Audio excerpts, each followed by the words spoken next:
Hi viewers, మనం వచ్చేసి నేనెంత నేర్చుకున్నానో తెలుసా అనేటువంటిది మూడవది చూస్తూ ఉన్నాము వర్క్షీటు. పిల్లలు క్రింది గళ్లలో జా, దా, డా, సా, వా, నా అక్షరాలను చుట్టండి. ఇక్కడ ఇచ్చినటువంటి అక్షరాలని మనము గోళము చుట్టండి. తర్వాత క్రింది పదాల్లో వేరుగా ఉన్నటువంటి పదానికి గోళం చుట్టండి, ఖాళీల్లో రాయండి. ఈత, ఈల, ఇంత, ఇంకా, ఈదడం, ఈయన, యువతల, ఎరగడం వంటి పదాలను వచ్చేసి ఈల, ఇంకా, ఈయన, యువతల అనేటువంటి పదాలు మనము గోళం చుట్టి రాసాము.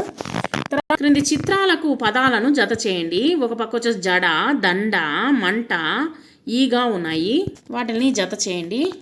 తర్వాత క్రింది అక్షరాలను కలుపుతూ పదాలను రాయండి. జలం, జపం, జనం, జగం, దండ, దండం, దంతం, దండగా, ఈ విధంగా రాయండి.